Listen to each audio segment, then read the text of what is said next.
Hi, everyone. Good afternoon. It's about 12, and I want to give people an opportunity to arrive here in our class. So we'll just hang on for just a few seconds and see who comes in.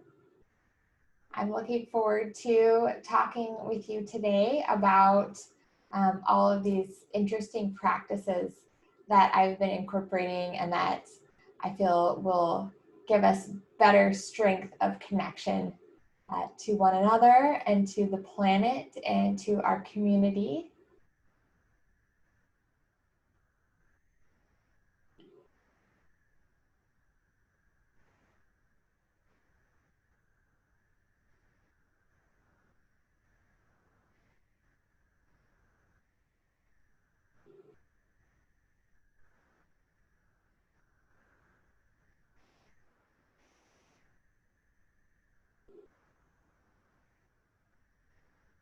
Well, in the Pacific Northwest, it is a beautiful day.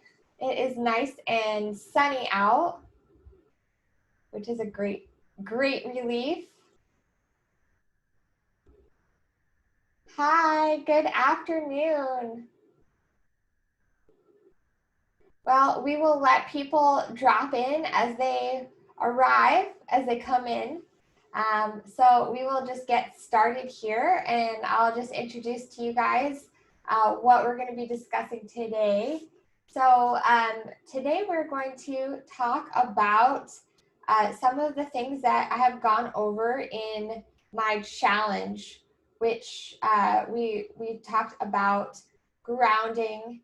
We talked about getting plenty of sunlight and those things to help us balance, to help to settle our emotions, and to help us to overcome any energetic blockages that we have.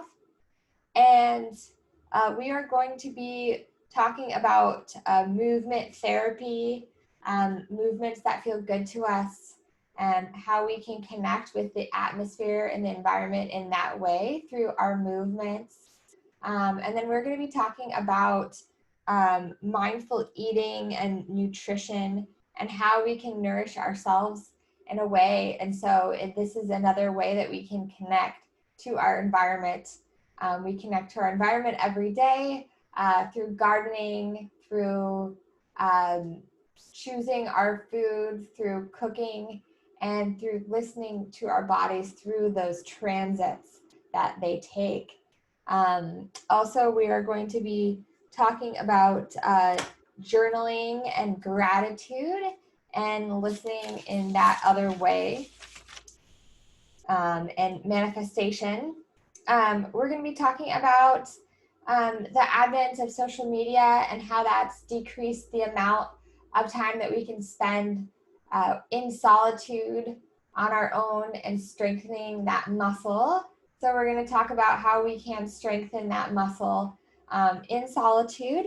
And then I want to talk to you about ritual and rituals that we incorporate into our daily life. And I want to introduce you guys to some new offerings that I am going to be providing in the near future, and some things that I've been working on over the past year that I'm very excited about. So to get started, I want to, maybe have you guys type into the chat what the word connection means to you.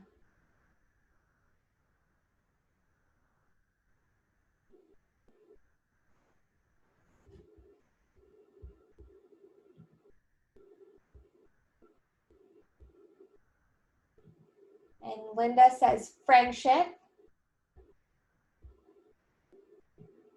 And so that's a positive spin on connection, that we're connecting to people that we're close with, and we're connecting with people that we are creating something together. And Stephen Brown says sharing information, time, and experiences. So we are, coming together, whether it is we're in person or whether we are getting together remotely, we are able to share something together. So that's really wonderful. When I think about connection, I think about coming together.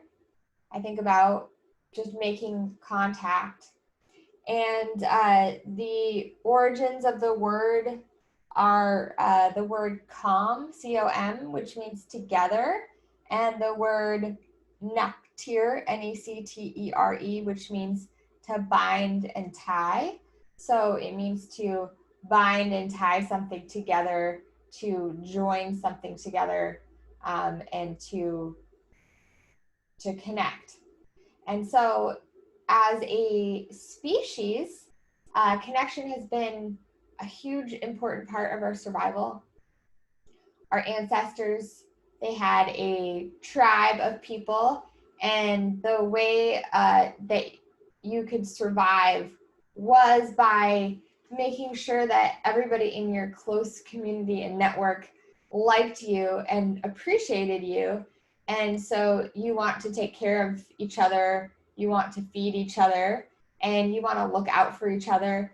So there's this close-knit sense of family. When we would come together, we would have this community. We would share all of our meals. If somebody was hurt, you would, this deep sense, I think, of listening, that you would find out what they needed, whether it was you had a goat and the goat would go off into the wilderness and find herbs for that person who was sick, or whether you maybe just had a strong instinct and a listening as to what that person might need out there, and be able to help them out. And so over the years, that's shifted from us having this connection of a tribe and a community that we thrive with very closely together. And we didn't know a whole lot about this other tribe that was hundreds of thousands of miles away, unless something was significant enough that they sent a runner off to go and deliver news. Otherwise, it was really unclear what was going on outside of our little bubble. And so we just existed in that bubble with a sense that everything is going to be okay. Now, fast forward to now, and we have this connection with so many people throughout the world, to the point where social networks such as Facebook and LinkedIn and Instagram are connecting people that you maybe haven't even seen in years, but you know that they're out there. You also know halfway around the world what might be going on based on the news. And you have people in your wheelhouse that you think about on a day-to-day, but that aren't necessarily accessible to you at any point in time, and on a more intimate level. And so this does something to our nervous system.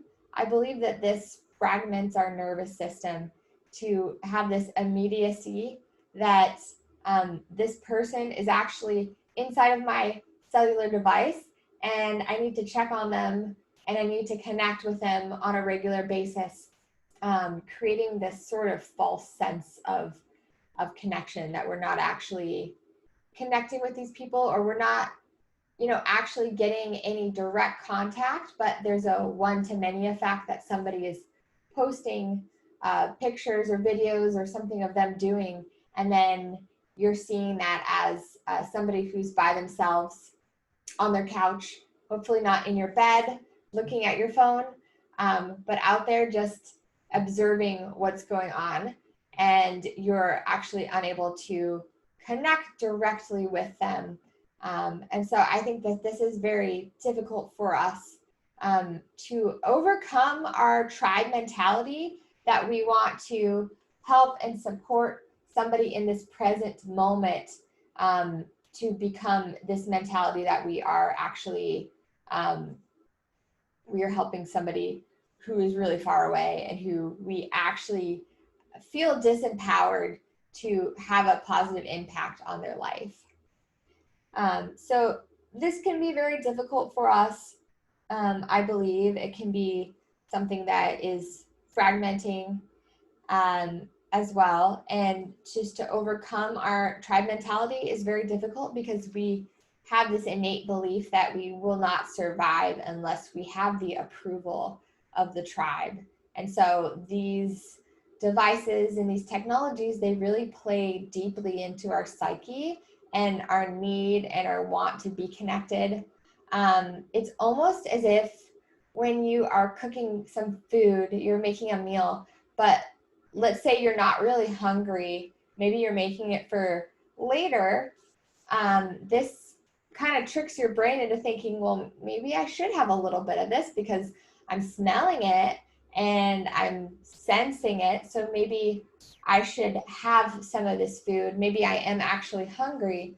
And so when we spend our days alone, but with a device in our hand and with access to other people who maybe are other people who are having more fun than us, then this actually makes us think that we're spending the whole entire day, we're hungry, but we don't have something to eat, or the food that we have to eat is not actually real. It's not actually in front of us.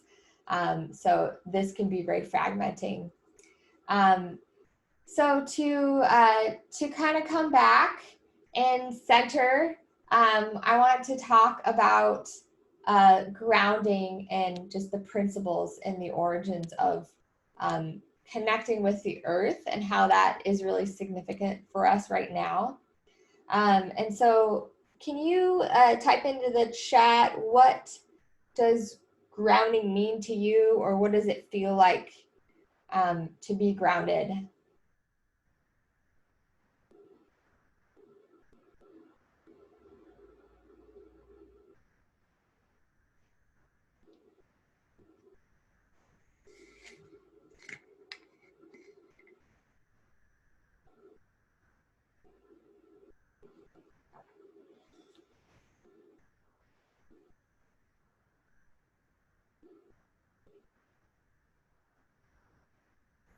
Stephen says, feeling the feet, the weight of the body against the floor of the chair. So that's wonderful. Often feeling, just sensing your feet. I've noticed recently, and including myself, a lot of people have energy up here, and whatever transitional shifts on the planet we're going through right now, there's a lot of energy up into the head that is being stuck. And so by bringing our energy into our feet, we are more fully embodying ourselves, which is why going out and going for a walk can be incredibly restorative to us, because we are constantly putting pressure on our feet and stimulating the meridians in the bottoms of our feet and connecting with something, as opposed to sitting high up on a chair or in a space where we're not fully embodying ourselves.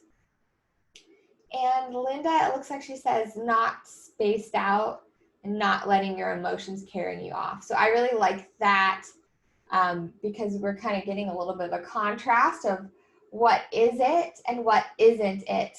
Grounding isn't being just kind of in your head and just being stuck up here, being stuck in this sphere of what I relate it to is being really cerebral, sometimes being in classes or being online, and that sphere can bring you out of your body and into this space.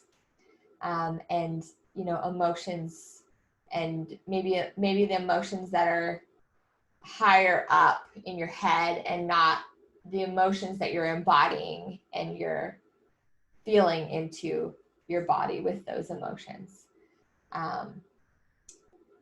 So I think of grounding as a way of centering yourself and a way of connecting with the earth, because the earth is a very powerful force.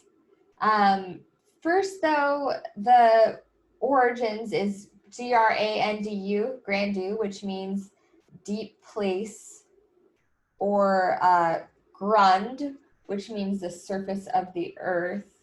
So the ground can be base level, a deeper place, something that we might go to, like a place that we might seek refuge, like our garden, or somewhere in nature that's far away from cars and houses that we can feel a connection to.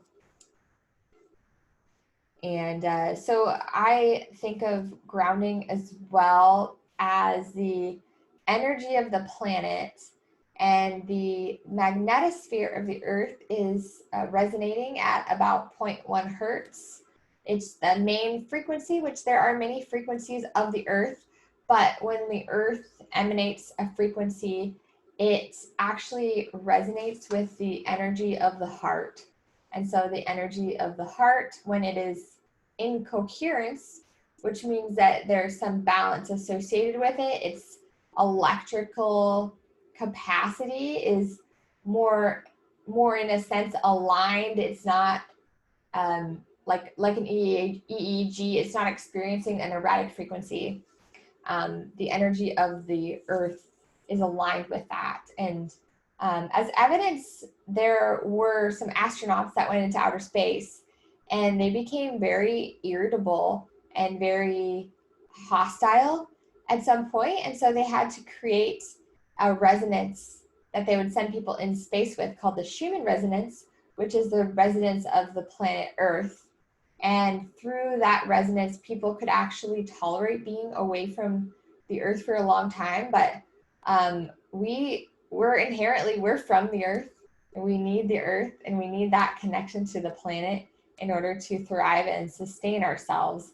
And so as much as we try and separate ourselves from the earth, ultimately we really need to reconnect to the planet. We need to go outside. I've actually the last couple of days been going outside and sucking it up because it is cold in our Pacific Northwest, and trying to take little micro doses of the outdoors, of walks and looking at leaves, and just feeling how it resets my nervous system.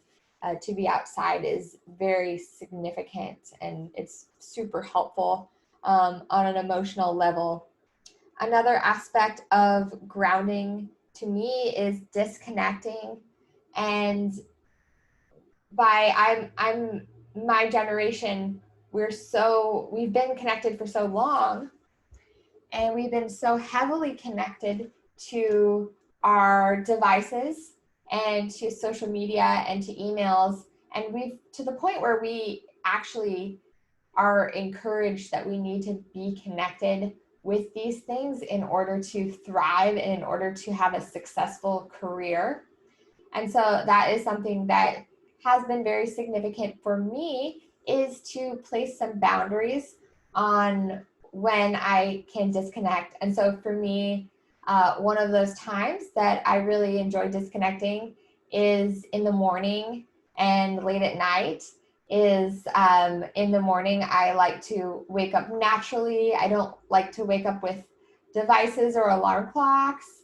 I wake up with the cycles of the sun. In fact, interestingly, in the summertime, when the sun would rise at 4 or 5 in the morning, I was up with the sun, just ready to wake up and ready to take my walk. And I found a lot of connection with creativity and with nature through taking that time in the morning to disconnect from things that I might maybe feel obligated as a business owner to contact and to connect with later on in the day, but just taking that time to let the creativity flow and to allow our biological rhythms to adjust. Another sense of grounding and of connection that is very important is the sunlight, as the sunlight resets our circadian rhythm. And so every day, within about an hour of sunrise and sunset, there is an ultraviolet light that comes from the sun. And the ultraviolet light is what makes, the beautiful glow of the day start. And actually, if you live close to the equator, you can get access to that all the time. So if you go to the equator. You can soak in the sun all day long and get a lot of benefits from immersing yourself in that flow. And the morning sun that you get helps to reset your circadian rhythms. And so it helps you to produce enough melatonin that you need to sleep well. So sleeping actually starts in the morning with exposing yourself to a healthy level of sunlight, and getting some sunlight without having sunscreen on. It will help you create a solar callus. It will help you get exposure from the sun without having to burn yourself. It will produce vitamin D, and it'll also produce something called cytochrome oxidase C, which is a very powerful antioxidant and support for your mitochondria, to help your mitochondria to function better. And so all of this is just part of, being connected with nature.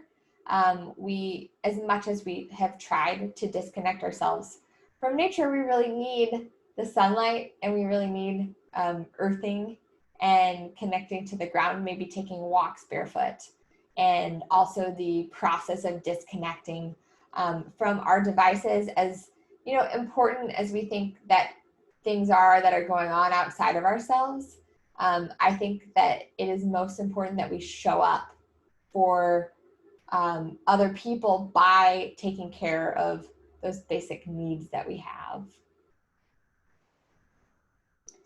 Okay, so we're going to talk a little bit about movement, and if you want to type into the chat, what's a movement that feels good for you? It doesn't have to be like it could be just like, I like to do this, or it could be, like the stretch that you have in the morning before you get out of bed. What's a movement that is nourishing for you?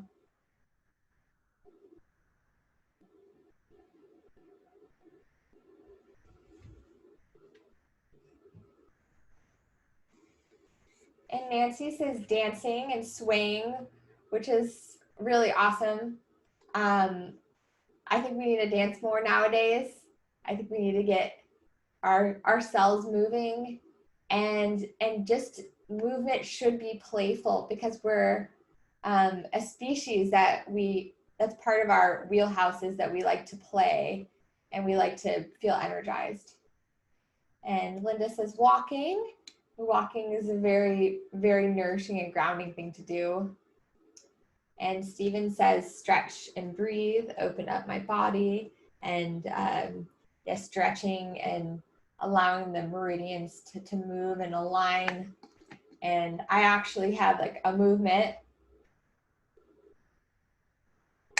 that I do every time I go up my drader. In my tiny house, I have a loft, and there's a vent fan at the top, and I've been turning the fan off while I'm at the house, and then when I leave, I'll turn the fan on because it gets quite cold with the fan on. And I climb up to the loft. I have these climbing holds on the ladder, and then I have this hang board on the other side right here. And so I'll climb up, turn the fan on or off. Maybe I'll pet my cat because she's been loving hanging out up there. And then on my way down, I'll hold, and I'll just grab the holds, the climbing holds, and kind of do a stretch and maybe stretch my legs. And so that feels really good. And so I think that in our society and culture, we have institutionalized exercise to the point where people don't really enjoy it anymore. It's unfortunately, the gyms are closed, or they have been closed for a while. And maybe you need reservations to go to the gym. But it hasn't been a very, people have been finding new ways, hopefully, to move their body and to exercise. But we have had this mindset that you have to go to the gym and you have to spend an hour in repetitive movement, standing on a machine, maybe watching a screen, or maybe texting, or listening to something while you're doing so. And then you spend the rest of the day sitting at a desk and not moving at all. And so what I think is really helpful is to think about, movement as a snack, as something that you nourish yourself with throughout the day. And so you get up and you stretch, you do a little bit of a movement, and maybe you incorporate little things throughout the day that feel good for you. Maybe you walk, take a little walk outside as part of your day. Fortunately, I have this cute little trail by my office, and I can walk out the back of my office and walk down this little trail. It's not too much, but it goes to the post office. And so sometimes my little movement will be walking to the post office, getting a package, getting my mail, and then walking back. Or when there was a bank down there, walking down to the bank, making a deposit, and then walking back or running, depending on how my mood is. And those are things that we can incorporate and digest throughout our day instead of just this go. You have to just move in this rhythmic way and then stop moving throughout the day. So let's see, Grace said, love riding my bicycle, but too rainy or windy lately. Yeah, it's been really windy out. I agree, miss going to aerobic swimming. However, finding stretching in bed and on the floor helps me feel where my tension restricts a movement. Picking apples lately and harvesting my rainbow chard. I love it. Picking apples is also a snack that leads to another little snack, which is a beautiful thing, that we can move to be in nature, to provide sustenance for ourselves, to nourish ourselves, and then to continue to move. So the other part of movement, and another reason that people like to have a movement first thing in the morning, like jumping on the trampoline or dancing or shaking, is because we have this water in our cells. Our cells, we're actually made of, people say 80% water, but we actually are closer to 99.9% water when you count all the water that's in our cells. And the water in our cells likes to be structured. And when we structure the water in our cells, we're able to shake that up and transform the water from bulk water, which is just a way that water, it flows, to something called easy water, which is a water that is structured in a way that it benefits our cells, and the crystals of the water align themselves differently. And so that can be beneficial for our cellular function to have our water structured. And when we shake up the water through those kinds of movements, we are structuring it. And then Grace said, people gathering at Pope Grassy area on Water Street at noon on Sundays, free for movement in a dance distancing group. Hope can go this Sunday. So it sounds like people are dancing in spacious areas, which is beautiful, that we can continue to connect with each other outdoors in nature, and through our movements. So thanks for sharing that, Grace. But I spoke with Megan, who is a chiropractor, Megan Gents, this week. I published that on my Facebook group if anybody wants to check it out. I believe I sent an email with a link to her interview, and we talked about energy and how she works with people on an energetic level.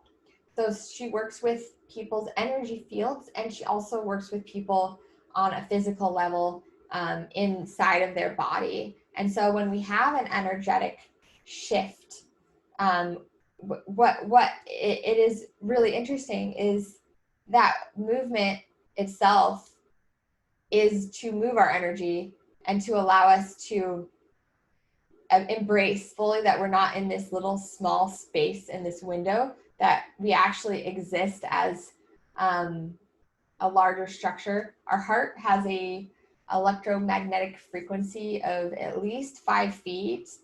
Our energetic field, our bioenergetic field, which is contains a bunch of photons that we produce, millions of photons per second, to communicate with our environment and to distribute long-term memories out into the energy field. And so we transmit that data out there.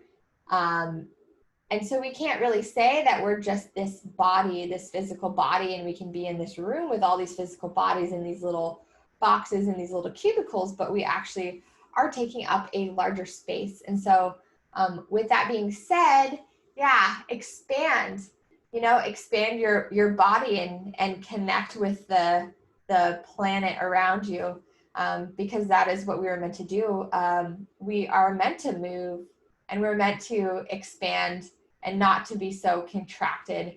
And that's just another beautiful way that we can connect with our environment. Another thing about movement is that there is actually a minimum effective dose for exercise. Oh, Stephen said he had to go. So the minimum effective dose for exercise is actually, only a couple times a week, and only a very short amount of movement that you really need to do to improve your cells in your mitochondria. And so the rest of the movements can just be bonus, can just be pleasure movements. But you can actually do a set of 3 or 4 5-second sprints with 10-second breaks. So do a couple sets of sprints and space them out. Maybe incorporate some other movements in there, and you can actually get all of the exercise that your body needs to fuel your mitochondria through those minimum effective doses of exercise. There's a lot of research out there if you wanted to look into what that might be. And so we don't have to be in this militaristic mentality of we need to move 3 times a day at a gym for 90 minutes. So another thing that we talked about in the challenge is mindful eating and nutrition. And so it goes way beyond nutrition, which to me is very interesting. But I used to eat really well. I think I've always have eaten well, but what's changed is how I think about what is eating well. And I ate really good quality foods. I ate a lot of organic foods. I ate more of a Paleolithic diet. I avoided grains because those were harmful for my digestive. I avoided potatoes and nightshades, but I ate on the run because I never had enough time to eat my food. So I would nourish myself in the car, on the way to work, on the way to see a client, in between clients. And that is never helpful when you're always in fight or flight mode. So we've kind of shift our mindset about eating, that you could eat the best food in the entire planet and it might not nourish you if you are in a sympathetic state or if you're standing while you're eating. And so this also translates to, having self-care around your meals, taking deep breaths, having a grounded space to be in. Because when we do eat, if we're not hungry and we're not prepared to take in food, we're actually not in a parasympathetic mode. We're in a sympathetic state. And in that sympathetic state of our nervous system, we actually have our blood supply shunting to our extremities, to our arms and our legs. And so we're not fully digesting and absorbing the nutrients from our food that way, because we are just simply eating to have the experience of eating. And so this whole process of eating and of nourishing yourselves is a process of listening to the body. Maybe we go out and harvest the food, ideally, or we hunt, ideally. We hunt at the grocery store. We go and we pick out the food that we feel is the most suitable for us at that particular time.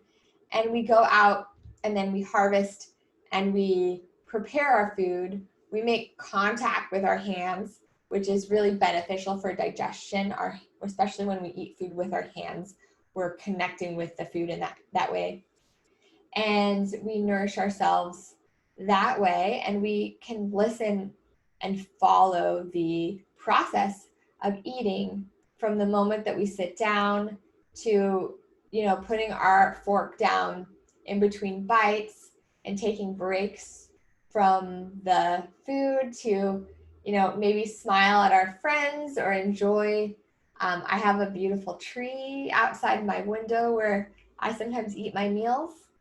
And then we actually follow that process all the way from when we're finished eating to hours later, if we feel good or not, we feel nourished or not, and all the way until we actually have that food exit our body and eliminate it. So it is a whole listening process that we have. And I think this can be a lot of clues for us on how our emotional state is. Are we feeling emotionally vulnerable? Are we feeling like we need to grab something? Are we feeling like we need something that's stimulating? We need chocolate. We need something that gives us a boost in our mood or our endorphins? Or are we listening to our body in different ways to find out what we actually need and what's going to make us feel better?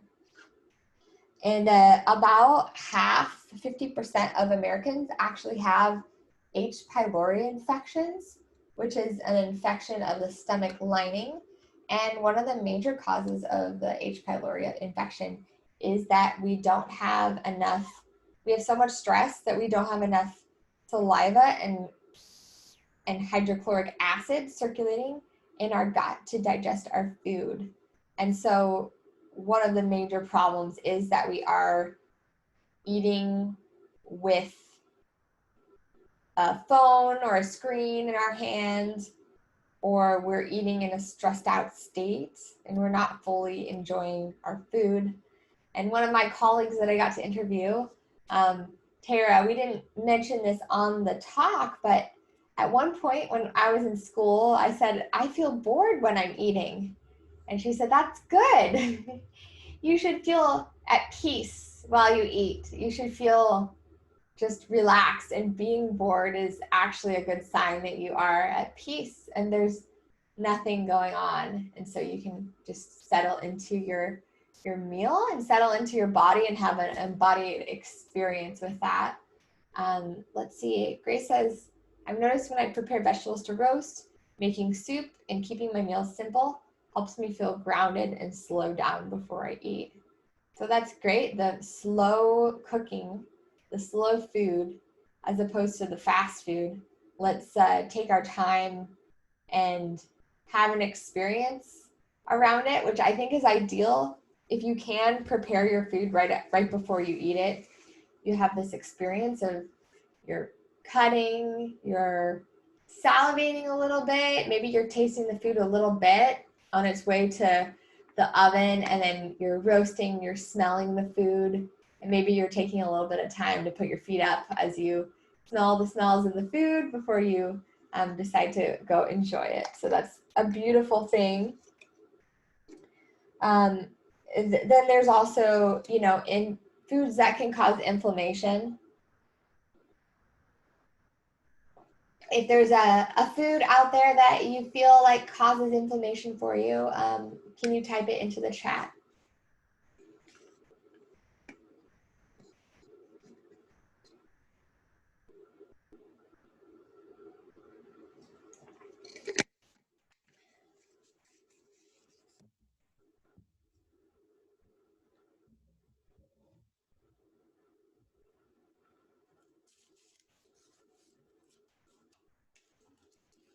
Nightshades. Yep, nightshades are a culprit. Tomatoes, yes, tomatoes are a nightshade too. But yes, nightshades are a culprit for causing inflammation, and it's because they're poisonous. not necessarily meant to eat dairy. Dairy can be harmful for some people, certain types of dairy. I find that ghee is really good.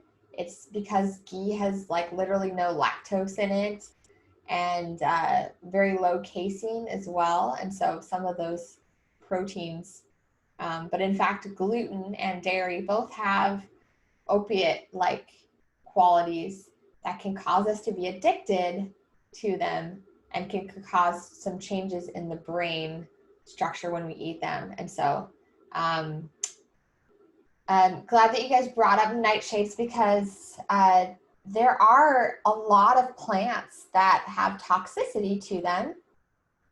The sourdough bread have gluten. It does have gluten. However, gluten is really hard to digest because it's an 8-chain peptide. It's a long protein, and sourdough, it starts to digest the gluten, and so you have the advantage of the gluten is broken down by the fermentation process somewhat. And some people can tolerate sourdough fine, and some people can't. It just kind of depends on how you are processing that. But gluten is another plant that has often the problem with gluten is that wheat is sprayed heavily with insecticide, Roundup, or glyphosate, which is very harmful to the gut. It causes a leaky gut, which is breaking the junctions in the gut lining and causing some inflammation there. But a lot of vegetables have defense mechanisms because plants can't go anywhere. They can't run from a predator. And so they have to produce these inflammatory compounds to keep people from eating them. Sugar causes inflammation for me. A bit of honey with tea in the AM. Okay. Some people do well with honey. Some people can do pretty well with a little bit of honey. And so that it has minerals in it. I actually is an interesting new experiment for me, but I couldn't sleep last night. And I read in a book that if you can't sleep at about 3 in the morning, sometimes it can be that you are having some cortisol dumping into your system early. And that can be a cause of some insufficient nutrients. And so adding a little salt and a little honey and maybe a little bit of fat right before bed, just a little tiny snack, can actually help you to sleep through the night if that is what the issue is. But some other categories of vegetables like oxalates can have toxins that the plant produces to prevent the plant from being eaten. And oxalates can cause, issues from joint pain to pelvic pain to breast cancers. So there's all kinds of interesting plant toxins that are out there. People think of plants as generally beneficial and generally good. However, there are a lot of things out there that can be harmful. But generally, like having an intention of being able to sit with your meal and know that you picked it out for yourself intuitively and that it's going to be beneficial for you and it's not going to be harmful, that can be a really important thing to have. So next, we're just going to talk about a little bit of journaling and manifestation as part of our practices. A lot of these things are inherently about listening to our body. And so through journaling, we can listen to our body and what emotions might be coming up, what things might be affecting us and bringing us out of equilibrium. And so I like to write down my dreams from the night and write down what happened in my dreams so that I can learn from that experience and I can learn from my subconscious of what I might be processing in the middle of the night. And I also like to write down my grateful things that I had, the joy that was brought to me that day. So, the things that I did, or if it was a challenging day. The challenge is that the day brought me and how I could deal with that and how I could overcome those challenges. And also writing down what I want to work on and what I want to put out there into the universe and what I want to manifest in the future. So working on new projects and, writing down what I'm grateful for that's happened, and then what I'm grateful for that hasn't happened yet. But, wake up in the morning and say, oh, today I had this interview and it went great. And I had this client and my client's feeling a lot better. And, and then maybe even projecting into the future of, and 6 months from now, I'm really grateful that I landed that amazing book deal, that I landed this many clients, that I was able to make a down payment on a house, that I was able to make these dreams come true. So we have the power to plant the seeds of what we want in our life if we can listen. Another thing that we can do to connect is to spend some time in solitude. If you want to write down in the chat really quick, what does solitude mean to you?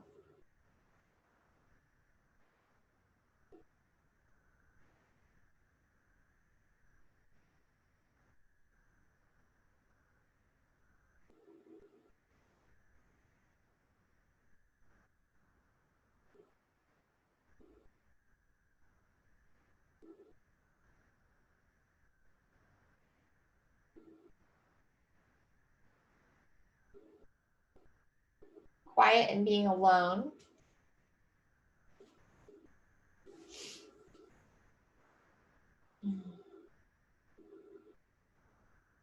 Giving myself solace and the luxury of time without distractions or my to-do list, simply being in the present, relaxing. I like that. I like that context of the being alone is relaxing and that there's a luxury associated with it. So as we talked about a little bit before, we often are so connected to our devices that we don't spend any time alone. And we're thinking about the fact that there's people around, but we're not actually by ourselves. In a sense, they say that loneliness is worse than the perception of loneliness is worse than smoking a pack of cigarettes a day. So it's very harmful for you to perceive yourself as being lonely. And the interesting thing about that is that it's not actually being alone and spending time alone, which is kind of like a muscle that we can learn to flex, that we can really truly learn to be on our own for a time and to enjoy that recharge feeling. But the perception that I'm actually feeling lonely because I'm not with people and there's people out there online that are not alone, or that feeling that I'm trying to connect in some way, shape, or form, but I'm not actually connecting the dots. And so it is really something that we, when we are alone, we flex this muscle and we can process these deeper and greater emotions, and we can get to the root of that. I have realized that when I feel empty or anxious is when I used to think I was lonely or judging myself for choosing to be alone more than with other people, especially right now.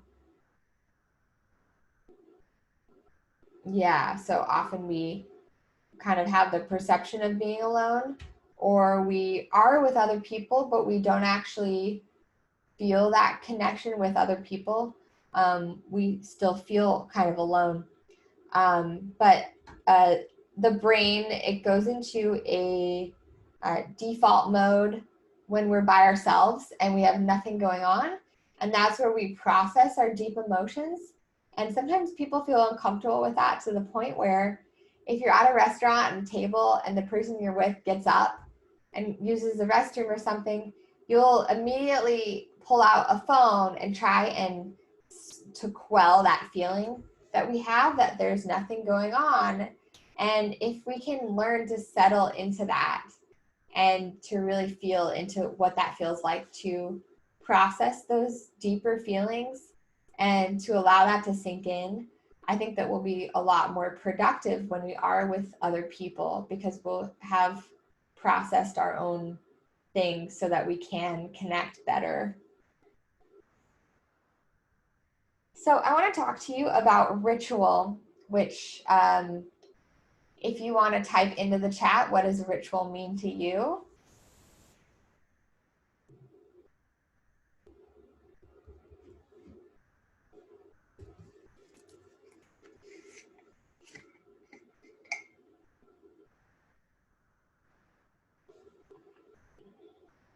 Ceremony. That's great.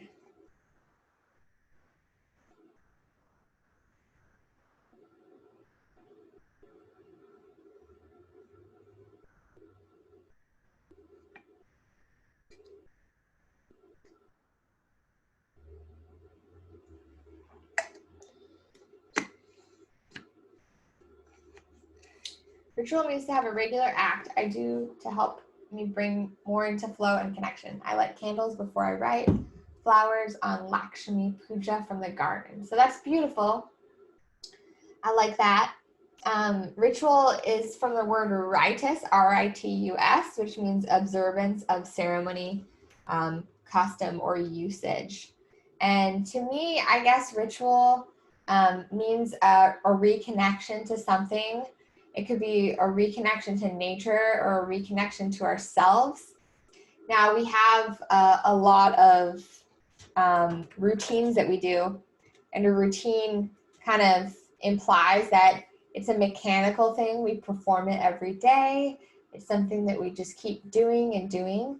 But a ritual is something that we have a lot of mindfulness around. And sometimes, that ritual is we're about to go rock climbing, or we're about to scrub into surgery, or we're about to make an airplane fly, put an airplane into the air. And so we have to go through this checklist of things that we need to make sure everything is lined up.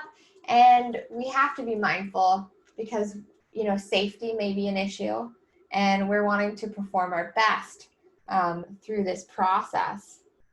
And so these disciplines and daily practices are able to help us to get into a flow state where we are moving through our life at every moment in alignment with the present, instead of, oh, I have to get this done, I have to get through this. And so I have been working on something for my community, and starting around the pandemic, I was really a little disrupted by the fact that I couldn't see clients. I was, told by, regulating, not necessarily regulating bodies, but I was told that I was, an essential worker, but I shouldn't be, practicing during a pandemic. And so this shifted over time, and I still am working. However, not being able to touch people in this strange time, it really brought me towards wanting a deeper way of connecting to people. And through my writing and through some of these practices that I mentioned, getting up in the morning and disconnecting from Wi-Fi, grounding, doing some Qigong practice, connecting with nature, I began to write and to connect with others in that way, so that I could bridge the gap between, being able to touch people personally and work with them, and being able to create some kind of lifting and uplifting for people. So my project that I've been working on is called Ritual.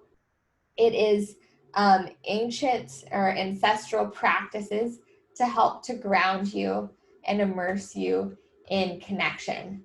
And so there are many different little bite-sized rituals that I'm going to be sharing with you in this 28-day course.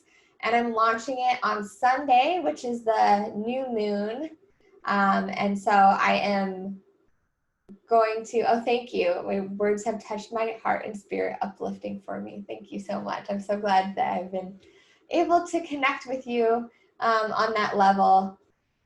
So I will be launching this little mini course where every day of the month, from the new moon up until the full moon, you will get in your inbox a little bite-sized ritual, a bit of poetry about how to go about this practice, whether it be manifestation, whether it's self-care, whether it's an ancestral practice that I use. It is something that we can connect to, so that we can really connect deeply to ourselves, to nature, to our environment, and to each other. And so this is definitely like a fun little beautiful project. I will send you guys a link to the program if you're interested in enrolling in the course, and so that you can really connect with these rituals and find this helpful throughout your month. It's been really interesting right now. It's been an interesting time of people going through these transformations and going through different changes in their life, in order to really show up as our best selves and to show up for our community. And so I think this is really beneficial. But if all of us, on the planet are doing this internal work and thriving in this deep space in our heart, I think that we can really connect and come together as a community in a completely different way than we have before. And when do you think you'll be offering acupuncture again? I am offering acupuncture. So I took about a month off. And then what occurred to me was that if people start going to the ER because they have pain, and at the time it was really scary that they might be going to the ER and they might be exposing themselves to COVID, I really didn't want that. And so I opened my practice up around soft opening around April or May, and I have been seeing clients again. I'm also offering some different work associated with trauma, and I am working with ancestral trauma as well as trauma in the present, childhood trauma, sexual trauma. There's just a lot of different things that have come up working with clients, but I am offering work utilizing the tuning forks as a modality to help people to clear that in their energetic field. And I am offering that in person, and I'm also offering that remotely because I found it has just really alchemized and worked really well for people who want to overcome things, but who maybe have a little bit of a fear around going into an office and going into an environment where there's always a potential that there could be some kind of exposure. So that is, in a nutshell, what I've been up to. And I really thank you guys for joining me today and for, making connection and making healing as part of your priority. I think it's a beautiful and brave thing to do, to show up for yourself and show up for what comes up for you in your life.